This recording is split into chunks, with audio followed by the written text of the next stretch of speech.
ପୁଅକୁ ସ୍କୁଲରୁ ଆଣିବା ଟାଇମ୍ ହେଇଗଲାଣି। ଠିକ୍ ସେତିକି ବେଳେ ଅଫିସରେ ଜଣେ ଲୋକ ଆସି ପହଞ୍ଚିଗଲେ।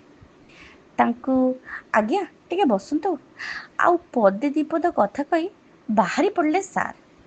ବାହାରେ ଦେଖିଲା ବେଳକୁ ମୂଷଳ ଧାରାରେ ବର୍ଷା, ମୁହଁ ଦେଖାଯାଉନି। ସେ ଯାହା ହଉ ଯିବାକୁ ତ ପଡ଼ିବ, ପୁଅକୁ ସ୍କୁଲରୁ ଆଣିବାକୁ ତ ପଡ଼ିବ। ଧର୍ମପତ୍ନୀ ତେଣେ କାରରେ ଅପେକ୍ଷା କରୁଛନ୍ତି। ଗାଡ଼ି ଯେମିତି ଚାଲିଲା ଧର୍ମପତ୍ନୀ ମୁହଁ ଟିକେ ଫୁଲେଇ ବିରକ୍ତ ହୋଇ ବସିଛନ୍ତି। କାହିଁକି ଡେରି କରିଦେଲ? କ'ଣ ଅସୁବିଧା କହିଲ? କିଛି ବାଟ ଆଗେଇ ଦେଖିଲା ବେଳକୁ ଜଣେ ଗର୍ଭବତୀ ମହିଳା ତାଙ୍କ ସ୍ୱାମୀ ସାଙ୍ଗରେ ଚାଲିଛନ୍ତି। ଏତେ ବର୍ଷା, ଗୋଟେ ଛତାରେ 2 ଜଣ ଚାଲିଛନ୍ତି। କ'ଣ କରିବା? ସାର୍ କ'ଣ କଲେ, ଗାଡ଼ି ଟିକେ ସ୍ପିଡ଼ କରି ଆଗେଇ ନେଲେ, ତାପରେ ଟିକେ ସ୍ଲୋ କରିଦେଲେ। ତାପରେ ଧର୍ମପତ୍ନୀଙ୍କ ଆଡ଼କୁ ଅନାଇଲେ। ସ୍ତ୍ରୀ କହିଲେ, ପ୍ରେଗନେଣ୍ଟ ଅଛି ନା? ହଉ ପଚାରେ ଦେଖି, ଏତେ ବର୍ଷରେ କୁଆଡ଼େ ଯିବେ? ଗାଡ଼ି ରହିଗଲା। ବାବୁ ପଚାରିଲେ, କୁଆଡ଼େ? ଆଜ୍ଞା ସୋୟାବାଲି। ହଉ ବସ।